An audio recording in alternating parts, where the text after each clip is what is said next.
So again here, being overweight, and this is not even talking obese, being overweight is a significant contributor to health problems. It increases the risk of developing a number of diseases, including type 2 diabetes, high blood pressure, hypertension when you're just stressed out, right? Stroke. Everybody saw Ron Paul have a stroke live on television. That was so sad. Heart attack, right? Myocardial infarction. And heart failure, congestive heart failure. This is a traditional heart attack. Well, this is the type of heart attack. Cancer, gallstones, yikes. Gout, yikes. Osteoarthritis, sleep apnea. A lot of you guys who are fat, obese, and or overweight, sleep apnea is real. When I was Mr. Piggy in 2019, I got sleep apnea, and I went to a sleep clinic. And they strapped me up to this machine and put these things all over my face and monitor and stuff. And we got the results, and it was killing me because it puts excessive stress on your heart. When you see somebody snoring, okay, even when my husbands are sleeping next to me and I feel that and I hear them snoring, I adjust their neck and I adjust their sleeping position because that is their body struggling to get oxygen, and it's putting pressure on their heart. So if you hear somebody snoring, adjust them when they're sleeping. Doesn't matter if they're waking up. You're literally saving their fucking life, okay? Adjust their body, adjust their neck, make them sleep properly because they are gasping for air. This can be mediated by a CPAP machine. It's a little device you wear when you're sleeping. If you're getting your health in check on the way, don't choke in your sleep because quality sleep. Also, it's funny. It's a terrible cycle. Oh, you can't see because my head is here, right? It's a terrible cycle. But you get fat and then you have sleep apnea and then the quality of your sleep goes down. And as the quality of your sleep goes down, guess what? Your ability to burn fat when you're sleeping is also hampered, and it's just a downward spiral. Not good. Not good, okay? Pickwickian syndrome, obesity, red face, underventilation, and drowsiness when you're just constantly tired, okay? That is the definition of obesity. So this is the thing here. Now you're at 220 pounds, okay? 220, 300 pounds. Your disease, your heart disease risk, okay? So let's put heart problem, okay? Heart problem and cancer alone should be like, yep, I'm going to go on a diet. I am going on a diet today, and I'm going to fucking, get my life together. Heart problems go up. Cancer goes up. That alone should fucking get you with a fire lit under your ass. And then your bronze prize is diabetes. All right, step right up, folks. What do you want to die from today? Do you want to die from diabetes? We'll amputate your fucking foot off because you can't stop eating Reese's. But it's okay. We'll push you around, and you get the little handicap thing you can put on the car. You can put that around the rearview mirror. Cancer, you get to get chemotherapy and die with all your hair off of you as you whittle away. Heart problems, yeah, you just fucking have a heart attack and die in the living room like immediately. So choose your death, or hey, live well. This is really, really, really bad. And then again, remember yesterday we talked about the marriage and the divorce, okay? The marriage and the divorce stuff too. That can really hit you over the head anywhere between times 36 to 60. So, I mean, especially if you're in your 40s, when you have majority of your youth behind you, now you're in your 40s and you get hit over the head with a divorce or stuff. Good Lord, it's just like you're gonna need a shovel to dig your way out. You're deep. You're deep in there. If you're 50 pounds to 60 pounds overweight, whoa, it's going to take a while to get that off. It is going to take a good while. And again, it's the more you do it, the harder it gets as you get older. Okay. So, Kim Yumoto 16 says, you can also get same problems if you're skinny. No, I don't think people are dying from heart attacks from being too skinny. Let's be real. I am being real, but it's a very small minority compared to those who are obese. I think you should really think through your stuff before you type that out in the chat, because that's That is, yeah, that's really not very smart, to be quite frank. Daniel, what's up? Been there 57 overweight was my worst. Yes, and you're chopping it off though, Red Pill Mamba. You're chopping it off. You keep at it. It's all good. So that's this now, okay?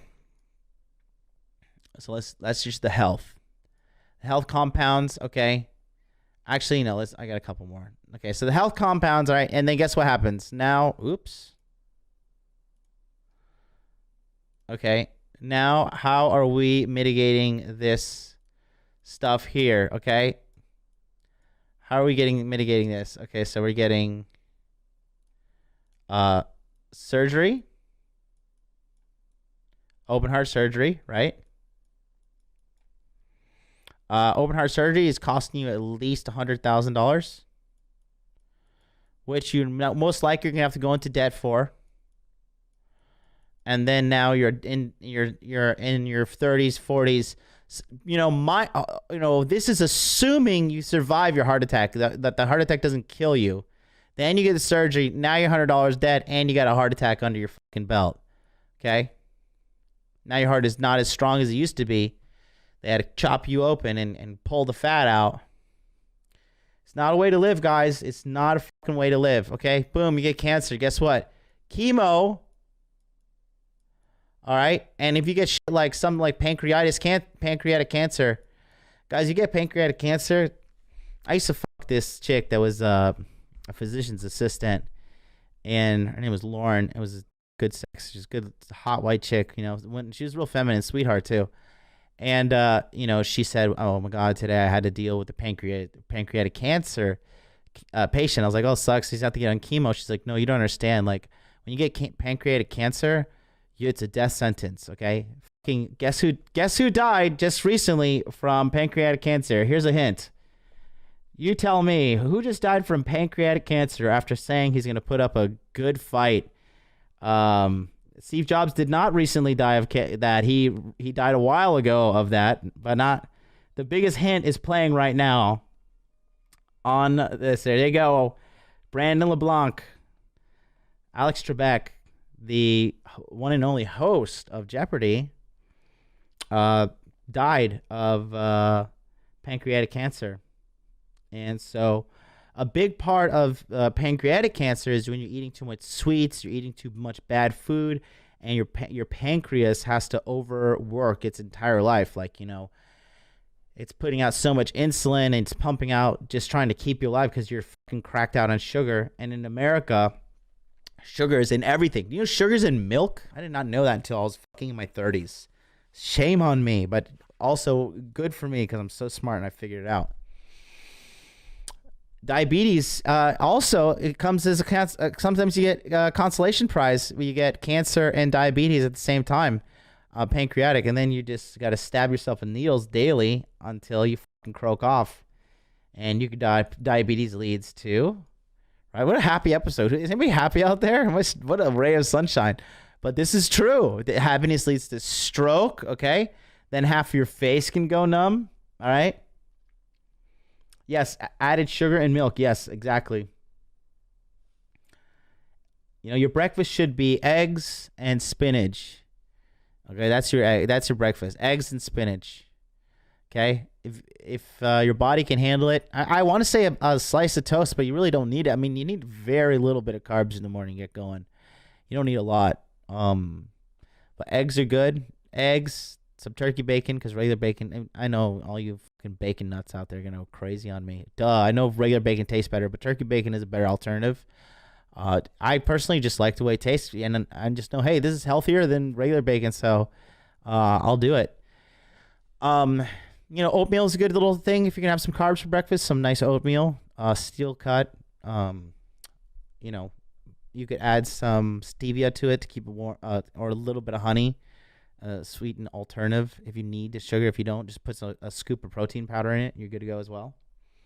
I ate 5 eggs for dinner. Yum, yum, yum. Greek yogurt. Yep. Feta cheese. Oh, fire. Love it. Somebody's been making fun of Oatly, Harry, and I happen to love Oatly. It's delicious. Oat milk. So it's like a meme. People are making fun of Oatly. I'm like, come on, you guys are crazy. Oatly's fire. Turkey bacon for the halal game. I'll take it. Take a bunch of fish oils. I do. I take the fish oils daily. Fish oils. I take a lot of digestive stuff right now. Berberine, and papaya enzymes. I got them from Whole Foods. Super papaya extract enzyme. Okay. So assuming you don't die, right? I'm predicting a big wave of death, man. Like in 10 years, man. I'm telling you. 2031, when Bitcoin's like, basically a million. Excuse me. You're gonna see some wild shit, man. You're gonna see a lot of people die. They're gonna come up with some kind of cover up, because the elites never take responsibility for what they do. You're just pawning their game, and the game is rigged. You have to really fight hard to get out, but it is possible. It is possible to fight out and get a good life. But the old way, the old order thinking, as Rollo likes to say, no bueno.